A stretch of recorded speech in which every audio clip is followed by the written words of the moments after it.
അതെ, എൻ്റെ ആൽബിചേട്ടൻ എനിക്ക് നന്നായിട്ട് അറിയാം. അതെനിക്ക് വേറെ ആരുടെയും സർട്ടിഫിക്കറ്റ് ആവശ്യമില്ല കേട്ടോ. ഞാൻ അങ്ങനെ കുറേ നാളായിട്ട് കാണുന്നുണ്ട്. അങ്ങനെ എന്താണെന്നും വളരെ ഡീറ്റെയിൽ ആയിട്ട് എനിക്കറിയാം. അപ്പം നിന്നെക്കാൾ കൂടുതൽ എനിക്ക് അദ്ദേഹത്തിന് എന്താണെന്ന് അറിയാം. അപ്പം എനിക്ക് നീ പറഞ്ഞു തരേണ്ട ആവശ്യമില്ല.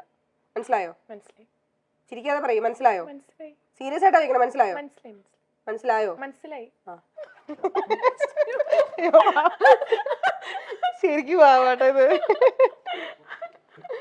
മനസ്സിലായി, ശരിക്കും മനസ്സിലായോ?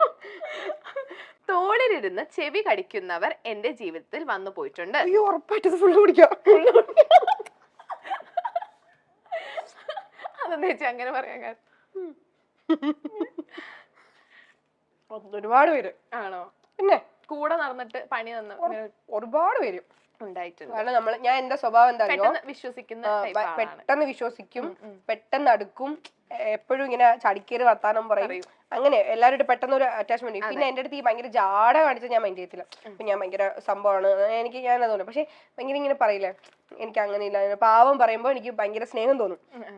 അപ്പോ അങ്ങനെ കാണിച്ചിട്ട് കൂടെ നിന്നിട്ട് നമ്മൾ ഭയങ്കര വിശ്വസിക്കുമല്ലോ.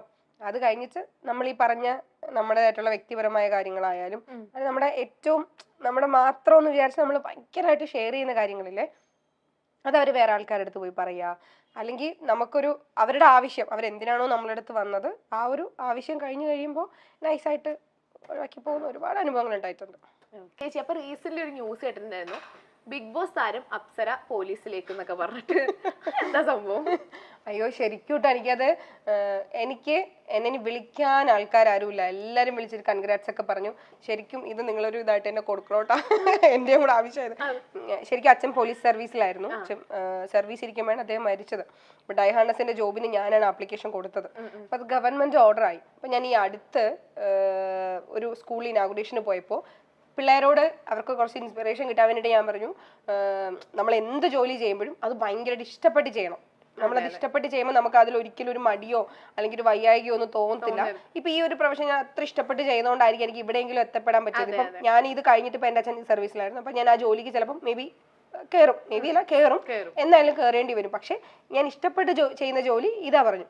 അപ്പൊ അവിടെ ഓൺലൈനിൽ ആൾക്കാരൊക്കെ ഉണ്ടായിരുന്നു, മീഡിയാസ് ഉണ്ടായിരുന്നു. ഇവരിതിനെ ക്യാപ്ഷൻ ആക്കി അപ്സര അഭിനയം നിർത്തുകയാണ്, അപ്സര ഇനി പോലീസ് യൂണിഫോമിലേക്ക്. എന്നിട്ട് ഞാൻ ഫ്ലവേഴ്സിൽ ഒരു IPS ഓഫീസറിന്റെ ഒരു ക്യാരക്ടർ ചെയ്തിട്ടുണ്ട് സീരിയലിൽ. ആ ഫോട്ടോ എടുത്തിട്ട് വെച്ചിട്ട് അപ്സര ഇനി യൂണിഫോമിലേക്ക്. എന്റെ മോളെ, ഇനി അത് ചോദിക്കാൻ ആരുമില്ല. അതുകൊണ്ട് ഞാൻ ഇപ്പൊ തന്നെ പറയാണ്, ഞാൻ ജോലിക്കൊന്നും ജോയിൻ ചെയ്തിട്ടില്ല. ഗവൺമെന്റ് ഓർഡറായി, എന്നെങ്കിലും ഞാൻ ജോലിക്ക് കയറും. ജോലി ഉറപ്പാണ്, ഗവൺമെന്റ് ഓർഡറായി. പക്ഷെ ഞാൻ പോലീസായിട്ടല്ല കയറുന്നത്, ഞാൻ ക്ലർക്കിലായിട്ടായിരിക്കും ഗവൺമെന്റ് സർവീസിൽ വരും. പക്ഷെ നിലവിൽ ഒന്നും വന്നിട്ടില്ല. ഇനി ആരും വർക്കിനൊന്നും വിളിക്കാൻ അവനെ നിർത്തി പോയി വെച്ചിട്ട് അങ്ങനെയൊന്നുമില്ല. കുടുംബ പ്രേക്ഷകർക്ക് സുപരിചിതയാണ് അപ്സര. സാന്ത്വനം എന്ന സീരിയലിലെ ജയന്തി എന്ന കഥാപാത്രമായിട്ടാണ് അപ്സരയെ നമുക്ക് കൂടുതൽ അറിയാവുന്നത്. എന്നാലും നിരവധി സിനിമകളിലും സീരിയലുകളിലും എല്ലാം അപ്സര സജീവമായി തന്നെ വേഷമിട്ടിട്ടുമുണ്ട്. സാന്ത്വനം പരമ്പരയിലെ വില്ലത്തി ജയന്തിയായി പ്രേക്ഷകരുടെ കയ്യടി നേടിയ താരമാണ് അപ്സര. പിന്നാലെ താരം ബിഗ് ബോസിലും എത്തി. ബിഗ് ബോസ് മലയാളം സീസൺ 6 മത്സരാർത്ഥിയായിരുന്നു അപ്സര. തുടക്കം മുതൽ ശക്തമായ സാന്നിധ്യമായിരുന്നു അപ്സരയുടേത്. ടോപ്പ് 5 എത്തുമെന്ന് എല്ലാവരും കരുതിയിരുന്ന അപ്സരയുടെ പുറത്താകൽ എന്നാൽ അപ്രതീക്ഷിതം തന്നെയായിരുന്നു. ഇതിനിടെ കുറേ നാളുകളായി അപ്സരയുടെ സ്വകാര്യ ജീവിതം സോഷ്യൽ മീഡിയയിൽ ചർച്ചയാകുന്നുണ്ട്. അപ്സരയും ഭർത്താവ് ആൽബിയും പിരിഞ്ഞു എന്നാണ് ചില യൂട്യൂബ് ചാനലുകൾ പ്രചരിപ്പിച്ചത്. എന്നാൽ ഇത്തരം വാർത്തകളോട് ഇപ്പോൾ ശക്തമായി പ്രതികരിക്കുകയാണ് അപ്സര. ഞാനും എന്റെ ഭർത്താവും ഇതുവരെയും അതേക്കുറിച്ച് വന്ന് സംസാരിച്ചിട്ടില്ല. സോഷ്യൽ മീഡിയയിലാണെങ്കിലും എല്ലാത്തിനും അതിൻ്റെതായ ഒരു സ്പേസ് ഉണ്ട്. എന്റെ ഏറ്റവും അടുത്ത സുഹൃത്താണെങ്കിലും അവരുടെ ഏറ്റവും വ്യക്തിപരമായ ഒരു കാര്യത്തിൽ പോയി ഇടപെടാത്ത ആളാണ് ഞാൻ. തിരിച്ച് ഞാനും അത് പ്രതീക്ഷിക്കുന്നുണ്ട്. ഞാൻ മീഡിയയിൽ വർക്ക് ചെയ്യുന്ന ആളാണെങ്കിലും എന്റെ വളരെ പേഴ്സണൽ ആയ ഒരു കാര്യം ഉണ്ടെങ്കിലും ഇല്ലെങ്കിലും വെളിപ്പെടുത്താൻ ഞാൻ താല്പര്യപ്പെടാത്തോളം കാലം അതിൽ മീഡിയയ്ക്ക് കയറി ഇടപെടാൻ അവകാശമില്ല എന്നും അപ്സര പറയുന്നു. അപ്സര അതിനെ കുറിച്ച് കൂടുതലായിട്ട് ചിലപ്പോൾ ശ്രദ്ധിച്ചിട്ടുണ്ടാവില്ല. വിനായം പറഞ്ഞു. ശ്രദ്ധിച്ചു.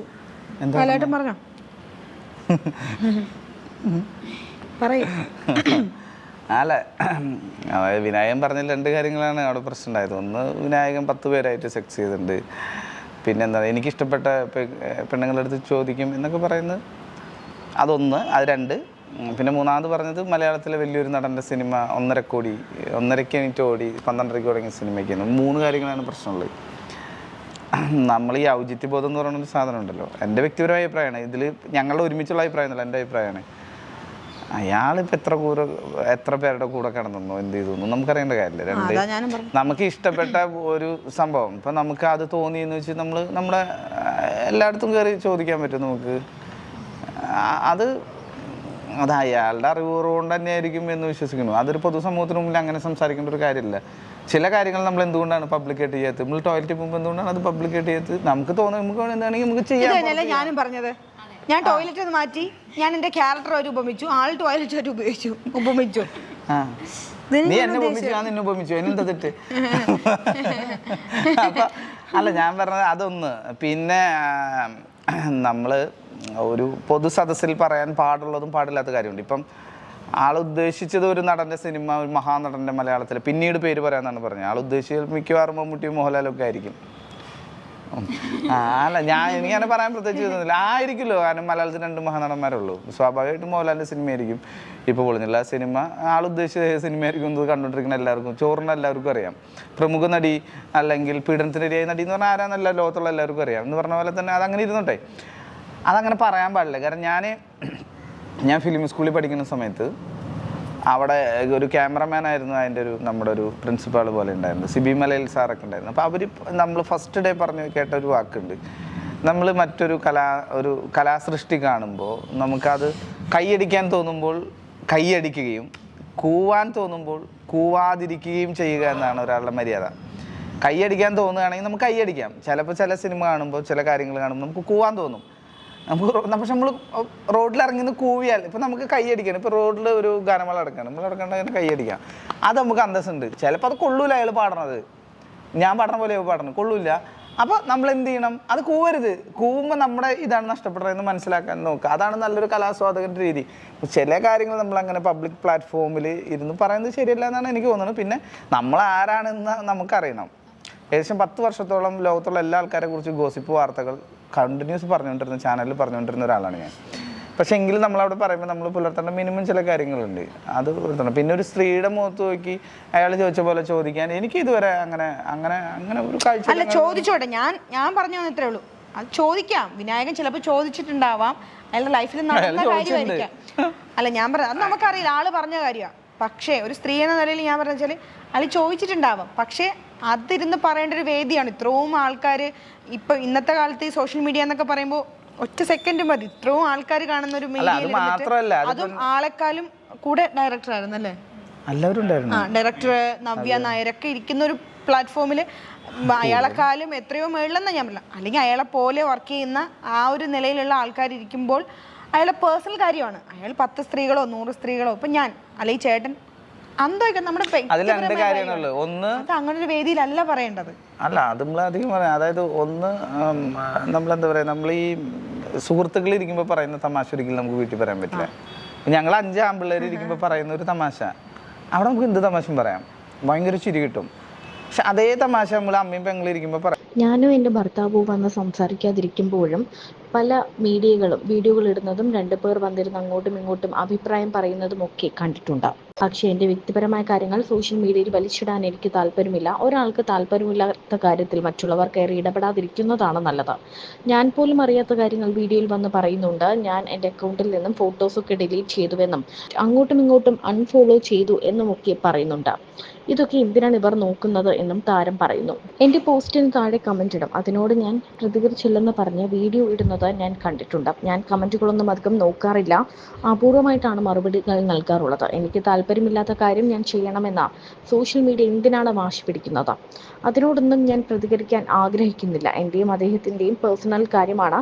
ഞങ്ങൾക്ക് ഇതേക്കുറിച്ച് സംസാരിക്കാൻ താല്പര്യമില്ല. പറയുന്നവർ പറഞ്ഞോട്ടെ എന്നും അപ്സര കൂട്ടിച്ചേർക്കുന്നുണ്ട്.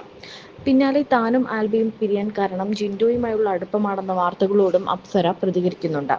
താൻ അറിഞ്ഞിട്ടില്ല. ബിഗ് ബോസിൽ വെച്ച് ഞാനും ജിൻഡോ ചേട്ടനും ഒരുമിച്ച് പെർഫോം ചെയ്തിരുന്നു. എന്നാൽ പുറത്തിറങ്ങിയ ശേഷം ഞങ്ങൾ തമ്മിൽ ഒരു കോണ്ടാക്റ്റുമില്ല. അവിടെ നല്ല സുഹൃത്തുക്കളായ പല ആൾക്കാരും പുറത്തു വന്ന ശേഷം ഒരു കോണ്ടാക്റ്റും ഇല്ലാതായിട്ടുണ്ട്. അതിൽ ഒരാൾ ജിൻഡോ ചേട്ടനാണ് എന്നാണ് അപ്സര പറയുന്നത്. ഈ വാർത്ത താൻ കണ്ടിട്ടുണ്ടായിരുന്നില്ല. താൻ ഇവനെ വിളിക്കുന്നുണ്ട്. എനിക്കും അറിയണം വിശദാംശങ്ങൾ. ഇവന് മാമാപ്പണിയായിരിക്കണം, അല്ലാതെ ഇമാതിരി വൃത്തികേട് പറയത്തില്ലല്ലോ എന്നാണ് അപ്സര ചോദിക്കുന്നത്. നമ്മൾ എല്ലാവരും ജീവിക്കാൻ വേണ്ടി കഷ്ടപ്പെടുന്നവരാണ് എന്ന് കരുതി ഒരാളെ വിറ്റ് ജീവിക്കരുത്. ഒരാളുടെ വികാരം, അവസ്ഥ ഇതൊന്നും വിറ്റ് ജീവിക്കരുത്. ഒരാളെ ദ്രോഹിച്ച് എന്തുണ്ടാക്കിയാലും അതൊന്നും ശാശ്വതമല്ല എന്നും താരം അഭിപ്രായപ്പെടുന്നു.